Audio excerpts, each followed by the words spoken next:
오늘 우리가 함께 볼 말씀은 사무엘하 7장 8절부터 11절까지의 말씀입니다.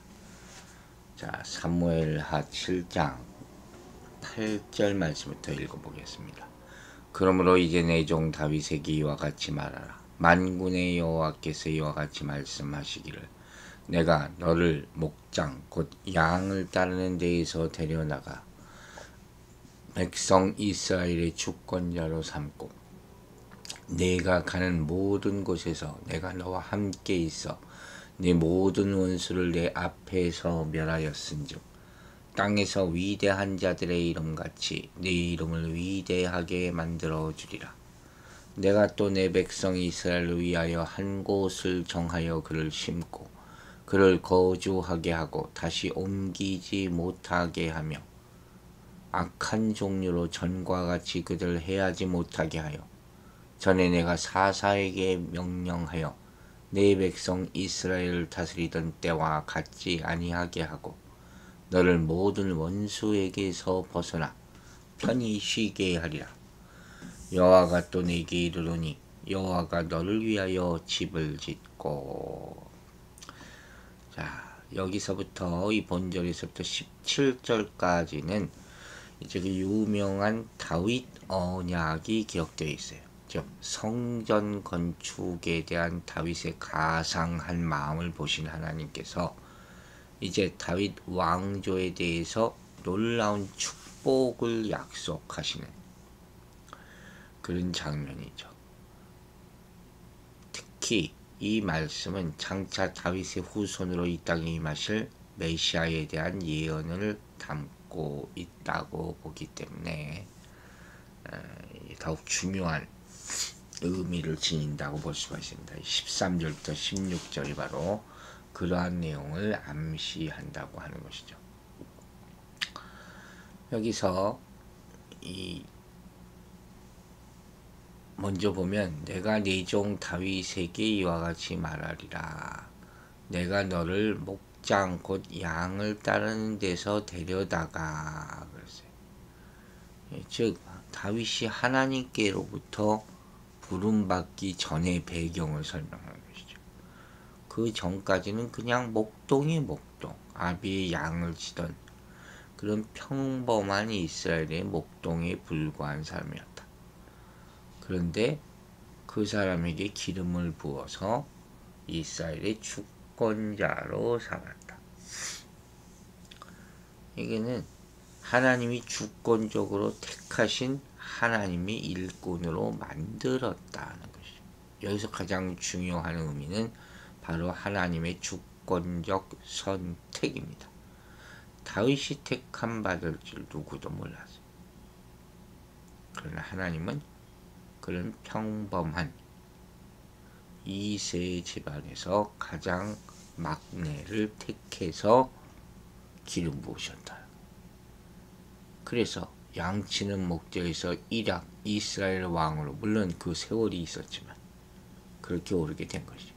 누구도 그 운명을 알 수가 없는 거예요. 하나님께서 정해주신 거니까. 그래서 우리는 뭐 소위 말해서 이렇게 이야기할 수 있잖아요. 아유, 목자의 자녀로 태어났으니까 평생 목동으로 살 거야. 그 팔자야. 그렇지 않다는 거죠. 9절 보세요. 네가 가는 모든 곳에서 내가 너와 함께 있어. 내 모든 원수를 내 앞에서 멸하였은즉 땅에서 위대한 자들의 이름같이 네 이름을 위대하게 만들어 주리라. 하나님이 아브라함과 언약하실 때도 이와 비슷한 말씀을 하신 바 있죠. 창세기 12장에서. 그런데 이 언약은 개인적으로 다윗의 존재와 인격 그리고 그에 속한 후손들이 세상 모든 사람들에게 존경을 받을 것이다 하는 그런 내용을 담고 있어요. 여기 이름이라는 것이 참 중요하죠. 이름. 내 이름을 위대하게 만들어주리라. 이 이름은 그 사람의 존재와 인격을 의미하는 거예요. 그러니까 이름 잘 지어야 된다는 말을 예로부터 하는 게 바로 거기입니다. 그 이름을 통해서 누구지? 하고 우리가 떠올릴 수 있잖아요. 하지만 이 언약은 단지 다윗 개인에게만 해당되는 그런 언약은 아니라는 거예요. 왜냐하면 다윗은 이미 이스라엘의 주권자로서 이스라엘을 대표하는 위치에 있기 때문에. 다윗 하면 이스라엘의 왕 이렇게 떠올리죠. 그러니까 여기서 주어진 이 언약은 다윗의 통치하에 있는 이스라엘의 열방으로부터 다 우러러보면 그런 위치를 받게 될 것이다 는 거국적인 축복을 내포하고 있는 한 사람이 얼마나 중요하냐 이걸 알 수 있죠.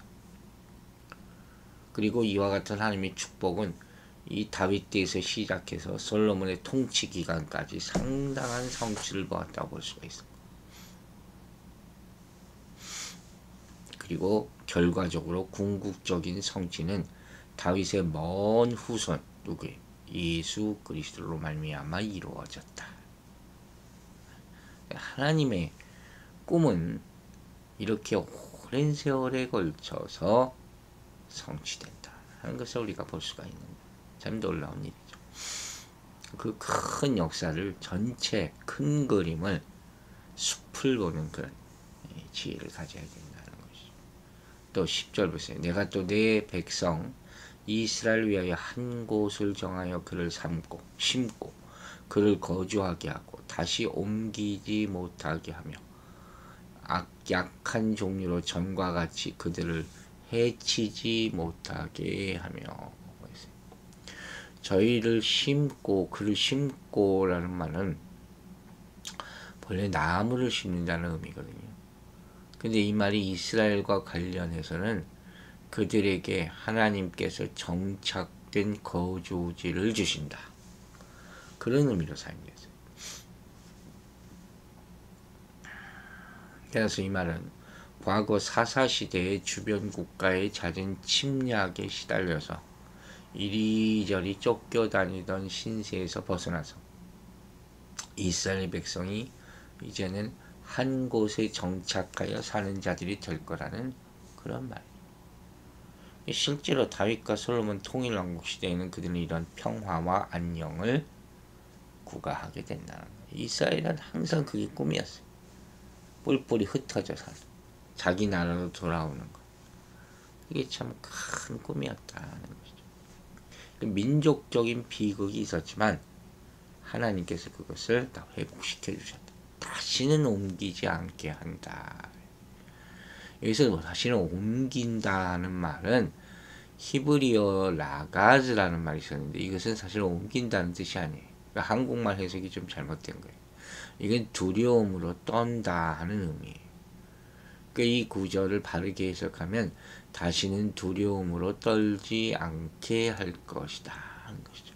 즉 이런 하나님의 언약의 말씀은 이제 신정국가 이스라엘은 과거 사사시대에 혼란했던 무정부 상태와는 완전히 다른 평화로운 나라가 될 것이다. 이걸 말해주는 거죠. 우리가 알다시피 사사시대 내내 이스라엘 백성은 원수들의 손에 고통당합니다. 이런 상태는 사실 하나님이 이스라엘을 향한 목적과는 조화되지 않는 것이었죠. 따라서 여호와께서는 압제가 없는 시대를 그들에게 약속해 준 거예요. 마치 출애굽시키는 것까지. 그러나 중요한 게 한 가지 있어요. 이 약속은 조건적이었다. 즉 이런 영광스러운 미래는 하늘의 계획, 하나님의 계획과 목표에 조화되게 일한다는 조건 하에서만 그들의 것이 될 수가 있다. 우리는 이걸 잊지 말아야 돼요. 끝까지 지켜야 된다는 게 언약이잖아요. 하나님께서 일방적으로 맺은 언약. 그러니까 이걸 거절하면 이 언약은 이루어지지 않고 그 나라가 멸망하고 하나님의 선민에서 제거될 수가 있다. 이게 사사기예요. 그래서 원수의 손에 계속 넘겨지는 것을 반복하는 그런 안타까운 모습을 보여주는 것이죠. 그래서 11절에 그 예를 드는 거죠. 전에 내가 사사에게 명령하여 백성 이스라엘을 다스리던 때와 같지 아니하게 하고 말하잖아요. 너를 모든 원수에게 벗어나 편히 쉬게 하리라. 여호와가 또 내게 이르노니 여호와가 너를 위하여 집을 짓고 집까지 져주신대. 평안케 하리라. 편히 쉬게 하리라. 자, 하나님께서는 사사시대의 일시적이고 국지적인 평화와는 달리 다윗 시대에는 보다 영속적이고 완전한 평화가 이루어질 것을 약속해 주신 것이죠. 근데 이것은 신약 시대 예수 그리스도로 인하여 이루어질 진정한 평화, 즉 뭡니까? 죄와 사망에서 해방됨. 그것을 예표하는 것이라고 볼 수도 있는 거예요. 또 여기 나오는 집이라는 말, 이 여기 나온 집이라는 말은 앞에서 언급됐던 5절과 7절에 나왔던 그 집과는 의미상 큰 차이가 있죠. 즉 앞에서 언급된 집은 다윗이 하나님을 위해서 지으려고 했던 성전을 의미한다면, 여기에서의 집은 오히려 하나님께서 다윗을 위해서 지어주실 집, 이걸 의미하는 거예요. 그런데 하나님이 다윗을 위해 지으시겠다고 약속하신 집은 단순히 다윗이 거할 아주 좋은 건축물을 의미하는 것이 아니에요. 왜냐하면 다윗은 이미 웅장한 백향으로 만든 성에 거하고 있었잖아요. 따라서 여기서 하나님께서 다윗을 위해 세워주시겠다고 약속하신 집은 뭘 의미하겠습니까? 이건 외형상의 건축물인 집이 아니라 상징적인 의미를 갖는 것이죠. 우리가 몇 가지로 해석할 수 있어요. 첫째로 여기서 집이라는 말은 가족, 곧 부모나 자식이나 친족을 나타내는 것이다. 성경에 이런 이해가 많이 있죠. 따라서 다윗을 위해서 집을 세우시겠다는 하나님의 언약은 무엇보다 그의 온 가정을 복되시게 세우시겠다는 내용이다. 여러분의 가정이 그런 축복을 받게 되기를 바랍니다. 또 이 집을 다른 해석을 하자면 나라를 상징한다, 이렇게 보기도 해요. 그 근거로 16절에서 네 집과 네 나라가 서로 병행하고 있으라 하는 거죠. 즉 네 집과 네 나라가 영원하리라 하는 말씀 속에서 우리는 집이 곧 다윗의 나라를 의미한다는 사실을 발견할 수 있는 거예요. 따라서 하나님께서 다윗을 위해서 집을 세우시겠다 하는 언약의 말씀은 그의 나라를 견고하게 세우시겠다는 의미다 하는 것이죠. 대한민국과 이 미국이 하나님의 약속을 이행하여 견고하게 세워지기를 주의 이름으로 축원합니다. 세 번째로 집이라는 말은 다윗의 후손들이라는 개념들도 포함되어 있어요. 왜냐하면 다윗의 나라가 영원히 지속되는 것은 곧 그의 후손들을 통하여 가능하기 때문이죠. 우리의 믿음을 통해서 우리 후손들이 믿음의 자녀들이 되고 하나님의 축복을 대대손손 받게 되기를 주의 이름으로 축원합니다.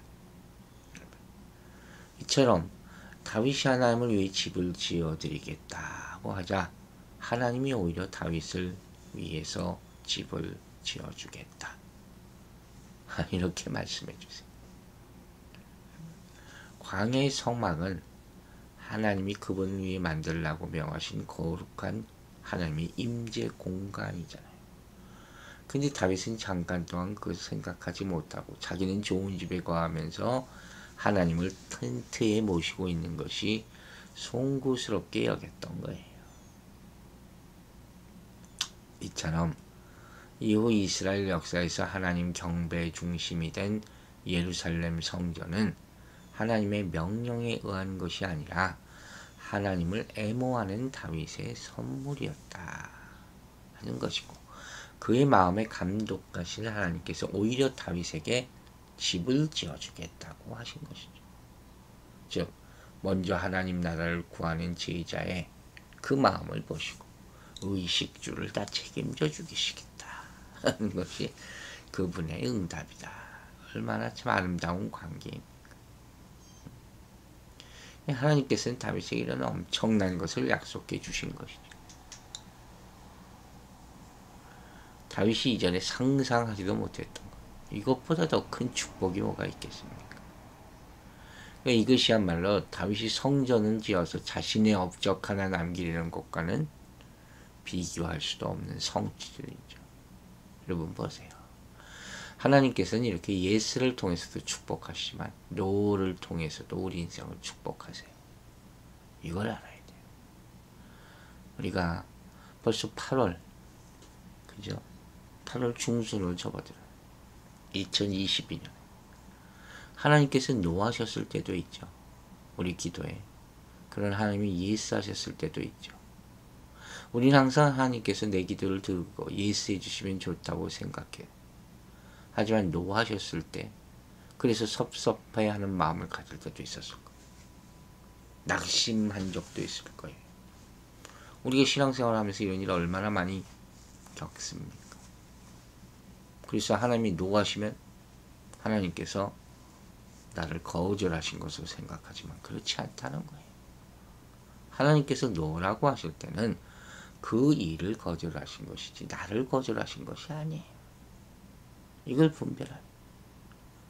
다윗이 하나님께 성전을 지어 바치라고 했을 때 하나님께서 노하셨잖아요. 이것은 다윗을 노하신 것이 아니에요. 만약 다윗을 노하셨다면 다윗에게 언약을 주셨을 리가 없죠. 즉 성전을 지어 바치고자 한 것에 대해서는 노라고 하셨지만 크고 놀라운 거대한 하나님의 나라, 영원한 나라를 통해서 다윗을 통해 이루시려 하신 것이 더 큰 약속을 주셨다. 이걸 우리가 볼 수 있어야 돼요. 그 하나님의 노 안에는 크고 놀라운 축복이 담겨져 있다. 놀라운 기억이 숨겨져 있다는 거예요. 그걸 깨닫게 되기 바랍니다. 여러분, 우리는 우리가 계획하고 생각한 대로 그대로 되지 않을 때가 많죠. 기도응답을 못 받아서 불평하곤 합니다. 그러나 거기에 좌절하거나 낙심하지 말라 하는 거예요. 하나님께서 한쪽 문을 닫히시면 다른 한쪽의 문을 열어놓으신다 했습니다. 그 열어놓으신 문으로 그곳이 바로 우리의 이름을 깨닫고 걸어갈 때 하나님의 더 큰 축복을 받게 될 줄로 믿습니다. 기도하겠습니다. 아버지 하나님 감사합니다. 지난 한 주간의 삶을 살면서 우리 많은 기도를 들어주셨음을 감사드립니다. 응답받지 못함도 감사드립니다. 그 안에서 하나님의 또 다른 뜻이 있고 더 큰 축복이 있음을 믿습니다. 우리 일상을 가지고 희노애락 가운데 좌절하고 금방 또 기뻐하고 사는 듯 죽은 듯 그렇게 살지 말게 하여 주시고 항상 하나님의 뜻 안에서 감사하며 존중하며 모든 일에 순종하며 하나님의 축복을 누리게 도와주시옵소서. 우리가 사는 동안에 어려움을 당할 때 우리와 함께 하심을 감사드립니다. 우리 장로님 이제 치료 과정 가운데 있으니 그 과정 가운데도 함께 해 주시고 속히 큰 힘을 얻어서 모든 기능이 다 정상적으로 돌아오고 또 하나님께 영광 돌릴 수 있을 때까지 주님께서 함께 하여 주시옵소서. 우리 성도들 가정과 기업 또 모든 개인사를 주님께서 돌보심을 감사드립니다. 내일 거룩한 주일을 맞아 오늘 사단막이 틈타지 않도록 준비하게 하여 주시고 몸과 마음을 다 깨끗게 하시는 주님께 의지하며 받을 말씀을 그 귀한 하나님의 거룩한 예배를 기다리는 마음으로 오늘 하루 지켜내도록 축복하여 주시옵소서. 감사드리며 예수 그리스도의 이름으로 기도했습니다.